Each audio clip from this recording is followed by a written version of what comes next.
L'ancien chef d'État Marc Ravalomanana a abandonné le ton lénifiant pour faire montre de combativité. Il réclame la réouverture des stations de Radio Fazavan et MBS lors d'un discours téléphonique au Magro cet après-midi. Coup d'envoi de l'Afrobasket Men U18 ce jour au Palais des Sports Mahamasn. 9 pays se disputeront le titre de champion d'Afrique. Un match serré entre Madagascar et Mali a ouvert la compétition. Nous avons torturé des gens et fait des choses contraires à nos valeurs. Ce sont les propos du président américain alors qu'un rapport parlementaire sur les techniques d'interrogation de la CIA entre 2002 et 2006 sur l'affaire du 11 septembre est sur le point d'être déclassifié.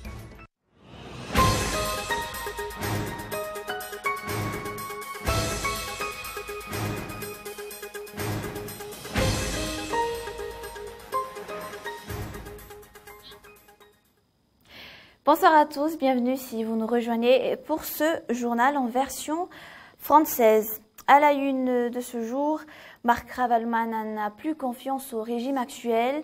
L'ancien chef d'État a abandonné le ton lénifiant pour faire montre de combativité. Il réclame la réouverture des stations de Radio Fazavan et MBS. Lors d'un discours téléphonique au Magro, il se déclara prêt à affronter la justice concernant les accusations portées sur lui et qu'il n'a pas peur. Le régime actuel n'a rien réalisé, a-t-il asséné. Les détails. 5 ans et demi, ça suffit, a-t-on entendu au Magro ce jour. Marc Ravalomanana, lors d'un appel téléphonique depuis Afrique du Sud, a rompu le silence. Il annonce qu'il reviendra au pays coûte que coûte et va même jusqu'à dire qu'il n'a pas peur d'être traduit en justice si le tribunal a les preuves irréfutables des crimes qu'on lui impute. Il prévoit même d'attirer l'attention des organisations régionales telles que le SADC et l'Union africaine. Tout cela est honteux, conclut-il. La mouvance Ravalomanana serait-elle en train de se ranger du côté de l'opposition ? Dans son allocution, le fondateur du parti Team accuse le parti de ne rien faire. Selon lui, la réconciliation nationale n'est pas effective. Il en appelle d'ailleurs à la FFKM pour œuvrer dans ce sens. Comptant aujourd'hui sur un retour prochain au pays, Marc Ravalomanana évoque qu'il va tout mettre sur pied pour rentrer en possession de son passeport, bloqué depuis des mois au ministère des Affaires étrangères. Une nouvelle coalition des opposants serait-il en train de se former ? Ce jour, la réunion de Magro a vu la participation de certains membres des mouvances Ratirak et Zafi Albert. Selon des indiscrétions, cette coalition est possible. Le parti présidentiel, le HVM aux Forces Nouvelles de Madagascar, sort de la discrétion. Il y a 2 mois, la présentation de son bureau national, puis des leaders HVM de la banlieue d'Antananarivo n'avaient pas fait le plein du gymnase couvert de Mahamasn.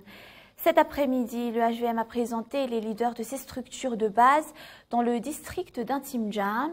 C'est clair, le parti présidentiel entame ses premières manœuvres en vue de s'engager dans les communales. Hilda Asnzo. Première manifestation publique du parti présidentiel cet après-midi dans la commune de Bemaswanjutosi. Les communales sont dans l'air du temps. Le HVM a présenté les leaders de ces structures de base dans le district d'Atsimjan. L'affaire est d'importance. Dzobarson Ranjianarvoun, un grand nom de l'événementiel et conseiller à la présidence, a piloté une manifestation politique qui a été accompagnée d'une distribution de riz. La population a répondu présente. Il n'appartient pas au parti de définir les dates des élections, déclare Dzobarson Ranjianarvoun, répondant aux soupçons de manœuvres dilatoires du HVM pour retarder les communales avant qu'il ne soit prêt à les gagner. Le vice-président du parti HVM s'explique. Ce n'est pas au parti HVM de déterminer la date des élections communales. Il appartient au gouvernement, il appartient à la CENI de fixer cette date, de déterminer, de fixer quelles sont les conditions. Est-ce que les conditions sont réunies pour qu'il y ait vraiment des élections communales? Donc nous, on est toujours prêts. le parti HVM est toujours prêt à participer à ces élections communales. Mais comme tous les autres partis, nous, on attend aussi la date de ces élections. 2 mois après sa déclaration officielle d'existence, le parti HVM met en place ses structures de base. Les recrutements des membres au sein des districts battent leur plein. Dans la Xinjiang, les responsables sont fiers de leurs résultats. Chacune des communes a maintenant un représentant du parti, affirme le délégué du parti dans le 2e plus grand district d'Analamang. Une distribution de riz a été présentée comme signe annonciateur de toute une série d'œuvres sociales dans les 15 jours. La Chambre du commerce et de l'industrie est le seul interlocuteur des opérateurs économiques localisés dans les zones enclavées. Dans le cadre de la relance économique, le ministère du Commerce a mis à la disposition de la Fédération des chambres de commerce un local qui lui servira de siège à Antanmen. La signature de la convention a été organisée hier. Les explications. Par marque de détermination et de l'engagement de l'État à promouvoir le partenariat public-privé à Madagascar. Ceci devrait répondre aux besoins et aux attentes des opérateurs économiques nationaux qu'étrangers. Nul autre instrument se voulant être positif et fort probant de partenariat et de collaboration efficace, ne serait-ce que concrétisé par nos engagements respectifs. La ferme d'État de Voimas Nfianaratsu, connue il y a une vingtaine d'années pour ses conserves de viande et ses charcuteries, va rouvrir. 1,3 milliard d'ariars y seront injectés. L'usine générera 220 à 600 emplois d'ici 3 mois.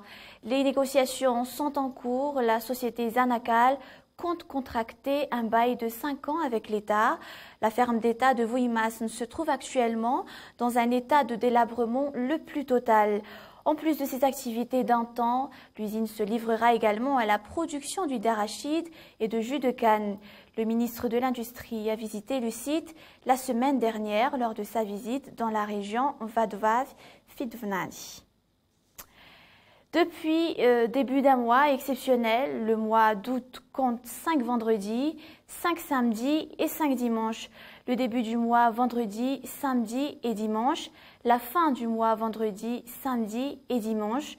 Une opportunité pour les commerçants se trouvant dans les périphéries comme ceux du bypass, la route périphérique d'Antananarivo. Michela Renardon. Bypass, un endroit très choisi surtout en fin de semaine. Plusieurs commerçants se regroupent ici. 1 200 000 ariars toutes les fins de semaine.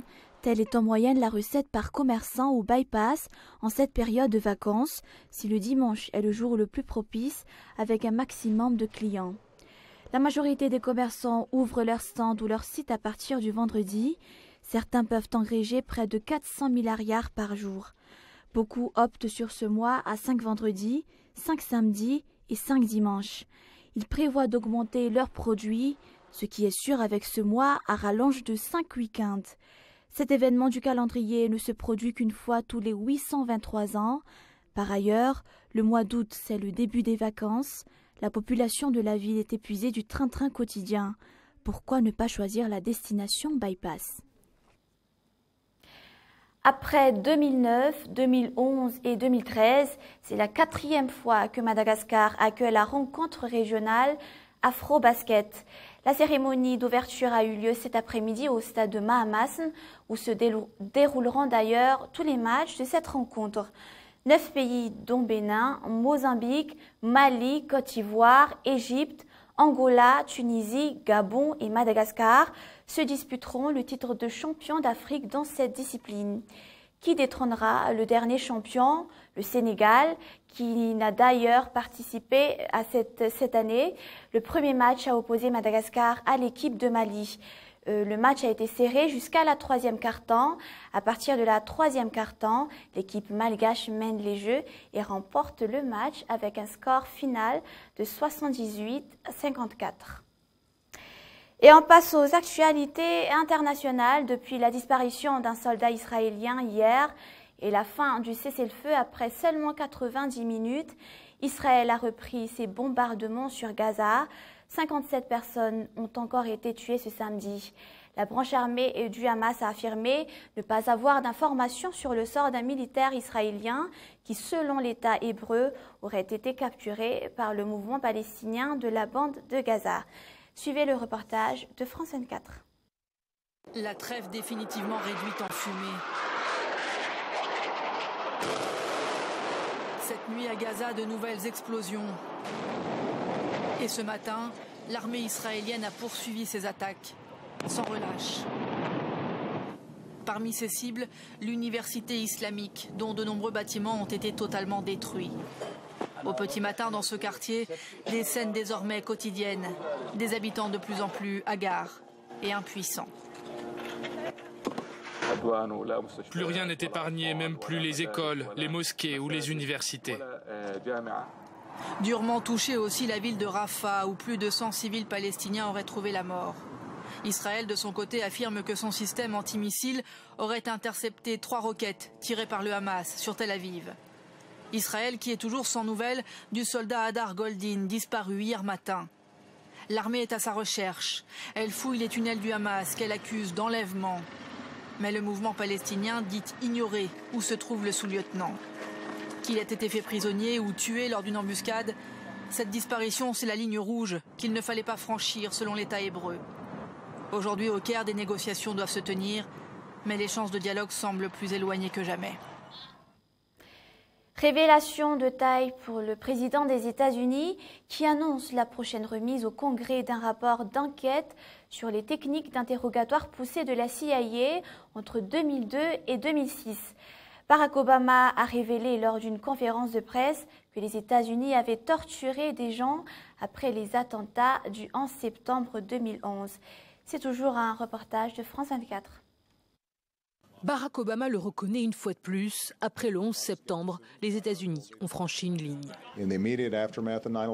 Juste après les attentats du 11 septembre, nous avons fait des choses qui n'étaient pas justes. Nous avons fait beaucoup de bonnes choses, mais nous avons torturé des gens. Nous avons fait des choses contraires à nos valeurs. En ligne de mire, les techniques d'interrogatoire de la CIA. L'agence de renseignement a eu recours à la privation de sommeil, la mise à nu de détenus ou encore la simulation de noyade, le waterboarding tant décrié. Ces méthodes, Barack Obama l'a rappelé, il les a interdites dès son entrée à la Maison-Blanche en 2009. Le président américain condamne, mais d'après lui, il faut se garder de tout jugement trop moralisateur. Je peux comprendre pourquoi nous en sommes arrivés là. Je pense que lorsqu'on regarde en arrière, il est important de se souvenir combien les gens avaient peur après la chute des tours jumelles. Le Pentagone avait été touché, un avion s'était écrasé en Pennsylvanie. Les gens ne savaient pas si d'autres attaques étaient imminentes. Il y avait une énorme pression sur les épaules des forces de sécurité et nos équipes de sécurité nationale. Aujourd'hui, la CIA est sous le feu des projecteurs. Un rapport parlementaire sur ces interrogatoires effectués entre 2002 et 2006 va être déclassifié et avant même sa publication, l'agence de renseignement a fait l'objet de nouvelles accusations. Elle a fouillé les ordinateurs des enquêteurs qui travaillaient sur ce fameux rapport.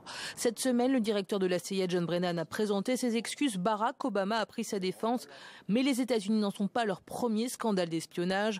En octobre 2013, c'était la NSA. 35 dirigeants dans le monde avaient notamment été mis sur écoute. 2 films suivront le magazine de la rédaction à la ligne juste après ce journal. Un film d'action, The Amazing Spider-Man, le destin d'un héros, avec Andrew Garfield et Jamie Foxx. Et puis un film thriller avec Scarlett Johansson, Under the Skin. Et c'est la fin de ce journal. Merci à vous de l'avoir suivi. Merci à l'équipe qui l'a préparé. On se retrouve la semaine prochaine. Bonne soirée sur Cool TV et au revoir.